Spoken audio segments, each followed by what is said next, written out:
Captain, did you realize we've done over 52 episodes now? So, you know what that means, right? We get a vacation. No, it means it's been a whole year of amazing stories. Stories of prophets, of courage, of Islam, just for kids. You don't say. And here, I thought we were just making noise into the wind. Well, somehow we still haven't gone viral. Wait, viral? Is it dangerous? Have I been exposed? No, it means people haven't shared us yet. You know, passed us around, told their friends. So you're saying if more people shared this thing, we might finally be famous? Exactly. Well then, somebody ought to tell the parents. Yeah, someone should. You think they'll ever hear us say that? Nah, I wasn't recording this part. Mirage Digital presents The Amazing Stories with Zaki the Hoopoe. Season 3, Episode 1. The Night of Hijrah, Part 2. Salam, my fine feathered friends. Welcome back to Amazing Stories with Zaki. We've flown straight into Season 3, and oh, what a moment to begin. Finally! I've been waiting for this part. You stopped the last story right at the most important moment, Uncle Zaki. My feathers almost fell off from the suspense. I know, little chick. I know. But that's what happens when you're telling true stories. Sometimes the truth is so big, you can't finish it all at once. Aye, and a cliffhanger's just a story hanging off a cliff, begging to be rescued by a daring seagull. Yes, thank you, Captain. As always, helpful. Last time we gathered, we told the story of the night of Hijrah, the night when enemies crept through the shadows and surrounded the prophet's house. But when they pulled back the blanket, ready to strike, they found someone else lying in the bed. It was Ollie. It was really Ollie under the blanket. Yes, little one, the prophet was gone, and his brave young cousin Ali was lying there instead. Calm, silent, trusting. It was the beginning of something that would change the world, because this wasn't just a night of danger. It was the beginning of the Hijrah, the great migration from Makkah to Medina. The prophet's message had spread, his followers had grown, but so had the danger. His home was no longer safe. The city he loved was no longer safe. It was time to leave. But he didn't leave just to escape, did he? No, he left because his mission had to survive, because truth can't be buried by swords. And sometimes, when the world feels like it's closing in, that's when you take a deep breath and keep walking. Through storms and sand, through fear and fire, through this story, Captain. So today we begin a journey across the desert, a journey of patience and trust in Allah. A journey that proves something very important. When the world makes you wait, it's because something worth waiting for is about to begin. Are you ready?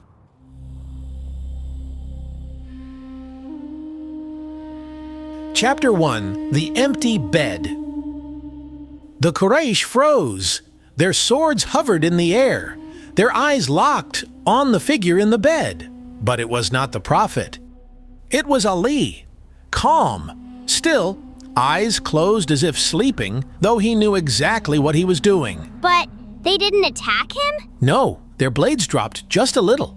Their hands shook, because this wasn't the man they came for. And in that moment, even they weren't sure what to do.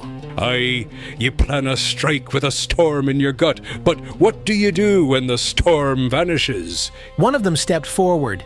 "Where is he?" they hissed. "Where is Muhammad?" Ali opened his eyes. He sat up slowly.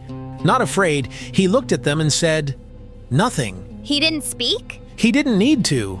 His silence was the answer. The prophet was gone, and nothing they did could bring him back. The men cursed, some shouted, some turned to run into the night, but the one thing they had not planned for was failure. Blimey, that's like throwing a net into the sea and catching a coconut. But, Uncle Zaki, why did Ali do it? Why would he sleep in the prophet's bed when he knew they were coming with swords? Because he trusted. He trusted the prophet, he trusted the mission, and he trusted Allah. It wasn't just about being brave. It was about believing that some things are bigger than fear. And that night, Ali showed the world that you don't need armor to be strong. You just need a heart full of truth. So, where was the prophet? That is the question, isn't it? While the Quraysh raced through alleys and shouted in the dark, the prophet had already begun a very different journey. A journey of dust and silence, of long shadows and quiet steps. A journey that would carry him out of Makkah. Chapter 2, Through the Shadows of Makkah. The door closed behind him. No guards, no crowd, no light, just a breath of cold air. And silence. The prophet stepped into the night. The streets of Makkah were waiting, but he didn't run. He walked. Wait, just like that? Just walked out into the open? Not quite the open, Noora. The alleys were narrow, the shadows deep. Quraysh had posted lookouts. They were watching doorways, listening for sound, searching for anything, anyone. This is making my feathers itch. He's got no backup, no eagle escort, no plan. He had a plan, Captain, but it wasn't his own. It came from above. Every step was exactly when it was meant to be. Every breath, protected. The prophet moved like a shadow stitched to the night. Past homes, past whispers, past danger that didn't even see him coming. I swear, if a single scout even blinked in the wrong direction. But they didn't, because Allah had guarded his path. And then near the edge of the city, he saw someone. Abu Bakr. He was just there? Wandering, not running, not hiding, not gone. The prophet invited him to come. Just like that? Not a ready your gear, we leave at dawn moment? No plans, no packing, just the moment and the decision. Why take him? Because mercy doesn't always wait, and sometimes you bring someone with you. Not because they're ready, but because you won't leave them behind. Zaki, my wings are sweating. This story's got more tension than a fishing line in a sea storm. The prophet and Abu Bakr left the city together. Two figures in the dark, not running, walking.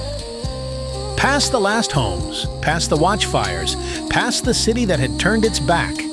They carried no banners, no warnings, no protection, except trust in Allah. He left everything behind, didn't he? Everything but the truth. But Quraysh weren't finished, and soon their rage would thunder across the desert. Chapter 3, The Cave of Silk and Stone.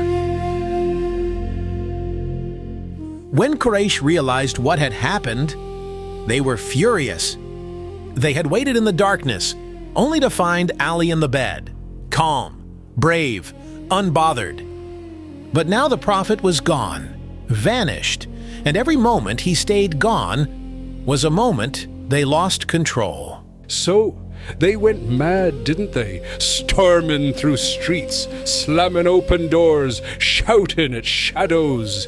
They searched every alley, questioned every traveler.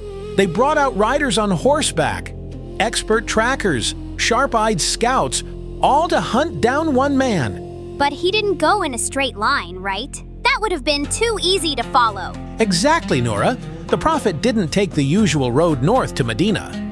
He went south first, away from the path, to throw them off.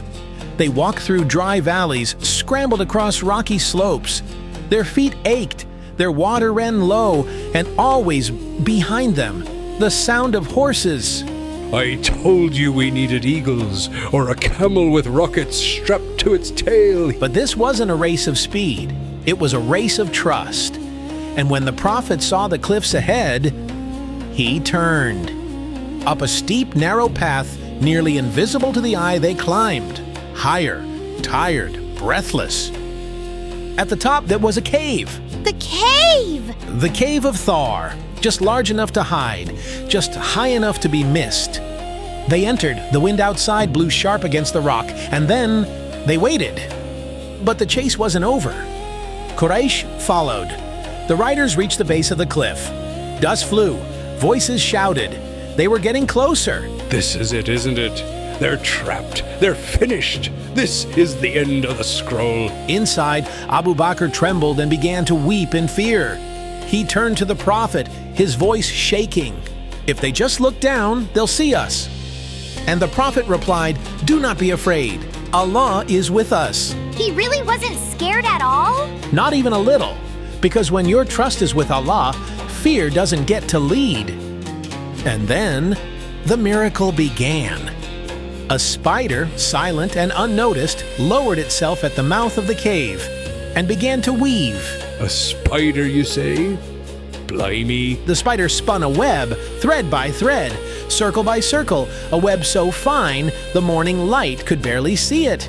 Then a dove landed, wings fluttering, chest puffed. It built a nest, 2 tiny eggs, still and warm. You're telling me this was the master plan? Spider silk and eggshells? Yes, and it worked. Quraysh reached the cave. Their boots scraped the ground. Their swords gleamed in the sun, and then they stopped.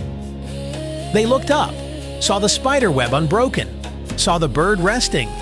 One of them scoffed. "No one's been here, look at that. Even the spiders spun its web." And just like that, they left. They left because of a web? Because Allah protected His messenger with the gentlest of signs. So the spiders saved them? No, Allah saved them, but He chose a spider and a bird to write that miracle in the sky.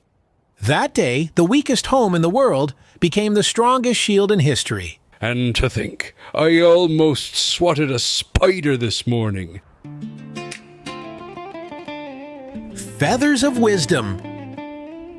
Uncle Zaki, why did it have to be so hard? What do you mean, little one? I mean, couldn't Allah have just made the Prophet fly to Medina? Or snap his feathers and be safe? Why make him walk through the night and hide in a cave and get chased by swords? That's a question many of us ask, Noora. Why the hard way? But sometimes, the hard way is what teaches the heart the most. You don't grow trust in Allah when everything's easy. You grow it when things are scary. And you still believe. So the Prophet wasn't afraid? Inside that cave, it was Abu Bakr who was afraid. But the Prophet said something beautiful. It's in the Qur'an, in Surah At-Tawbah, verse 40. "Do not be afraid, Allah is with us." And Ellie, he showed patience, right? Like real patience, the dangerous kind. Exactly. Patience isn't just waiting. It's doing what's right, even when it's hard. That night, Ali had sabr, and the Prophet had tawakkul. Both of them trusted Allah in their own ways. So, if I get scared, like really scared, I can still have trust and still have patience, even if I'm small. Especially if you're small. Because with Allah, even a spider can protect a prophet. Even a child can be a hero. That miracle, the web, the nest, the cave, it wasn't just protection. It was a reminder. And Allah put that reminder in Surah Al-Ankabut, verse 41. Indeed, the example of those who take protectors other than Allah is like that of the spider who builds a home. And truly, the weakest of homes is the spider's home. If only they knew. All these years flapping about for safety. Turns out I should have just found me a spider and trusted Allah. Some stories make your heart race, some make you hold your breath, and some remind you that even in the darkest moments, Allah is always near. But the journey isn't over yet. In fact, it's just beginning. Oh yes, the next chapter takes us to a city filled with new hope, waiting hearts, and one very determined camel. Ooh, I love camels! What does it do? Does it talk? Does it carry scrolls? No spoilers, Noora, but let's just say, when that camel stops walking, history is about to change. I once followed a camel for 3 days in Yemen. Turned out he just wanted dates. Thief stole my lunch. And on that note, I'll see you all next time for another amazing story with Zaki. And me. I used to laugh at spiders. Now I'm thinking I should hire one as head of security. This story was produced by Mirage Digital. Voices provided by Wayne Holland as Zaki and Curtis Fletcher as Captain Suhail. Episode written, directed, and edited by Syed Kashef and Atef Hussain. For more content by Mirage Digital, please visit our site at www.mirage.digital. Content copyright and production copyright 2025 by Mirage Digital.